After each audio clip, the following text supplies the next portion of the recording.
What are your expectations going into this meeting on Thursday? I think bottom line, this is going to be a kind of hand-holding, kind of a truce, kind of lowering of the temperature, and not a lot of substantive, solid agreements. I think a lot of this is paving the way toward, hopefully, a summit later on next year with President Xi in China. They'll talk about, clearly, soybeans.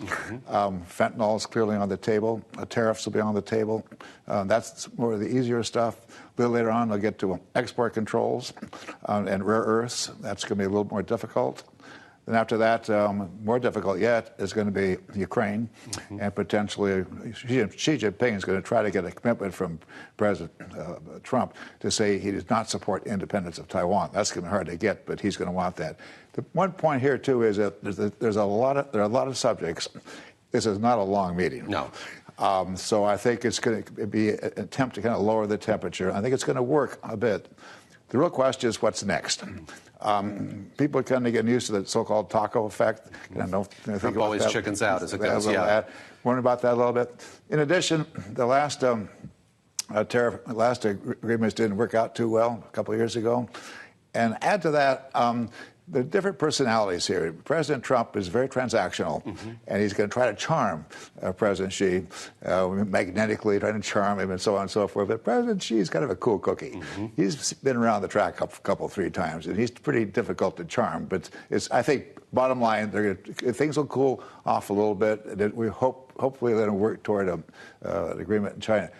We have to remember, though, that when presidents meet like this, and when they have feel-good meetings, when they go home, things sometimes get a little different.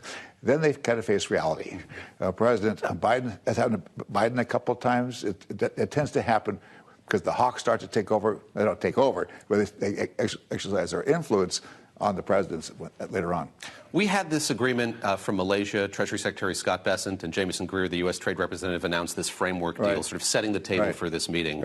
Are you satisfied that enough preliminary work has been done here to set the table for this meeting that's going to take place on Thursday? I think what we've heard over and over again is, especially when the Chinese have a leaders meeting like this, they like a lot to be figured out in advance. Has the president's team set him up for success so much as they have? Well, I'd like to see the table set a little more, frankly. Secretary Bessent has not spent a lot of time in Malaysia with Hu Feng, his counterpart. I would like to see this set up a little bit more. But on the other hand, we're dealing with President Trump. A set table is a little less relevant to him. What's more relevant to him is what his mood is today, what he wants to do, what he thinks gets him the most leverage. I'm a little concerned about something else, though, and that's Southeast Asian countries are going to be a little concerned, slightly worried. Is President Trump going to try to do a transactional deal with President Xi? It kind of helps the United States, it helps China, but it kind of cuts out Southeast Asia a little bit. And I think that's a real concern. And that's in part because the United States is slowly semi-exiting from the world stage as being the leader of the moral leader and values of get agreements and so forth. And that's going to leave a little bit of a vacuum worldwide.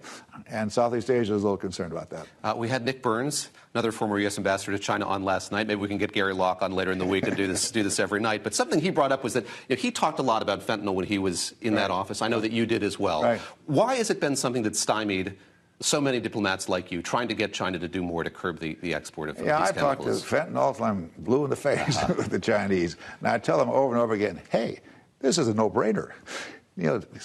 Curb significantly the precursors of fentanyl because that'll make a big difference to the United States. They'll see your good faith. Well, when I mentioned that to the Chinese, one reaction I get is, well, will we get credit for it? But beyond that, this is quite complicated because a lot of American biological companies get their precursors from China. It's legit. It's not illegit. It's not for fentanyl. It's for a lot of other drugs. And it's a little bit difficult to separate the wheat from the chaff, frankly. And add to that, there's a lot of skullduggery going on in China.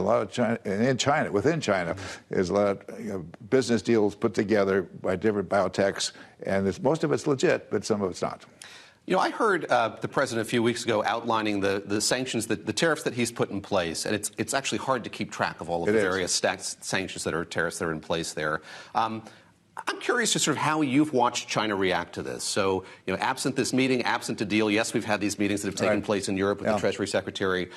What have you been watching China do as a result, as all of this unfolds? Yeah, I've seen China stand up to the United States, much more than have other countries, more than has Europe, or say Mexico, and to some degree Canada, because those are smaller countries. I think some of this began with the Alaskan summit a few years ago between our secretary and a guy named Yang Ditcher, who was their top guy. Things kind of went south there. But at that meeting, it was clear to me that China was starting to realize, hey, we can stand up to America. We can go toe-to-toe with this country. And when Trump imposed all these tariffs on China at 145%, China retaliated with 125%. But the main thing is China stood up. China just didn't buckle. China is, and they've got rare earth now, which makes it easier for them not to buckle. So the big difference is that we're two different countries now. They've got their different regime. They're authoritarian, not democracy, no rule of law to speak of, and so forth. We're a democracy. We hopefully have good following rule of law, independent judiciary. But we have to get along. We're two separate countries. We have to get along, and I think both countries are realizing that. But to your point, I think China is starting to realize that more and more. And I hope that, frankly, in South Korea and hopefully later in Beijing, that our two countries start to realize, hey, we got to get along better together because that's better for everybody.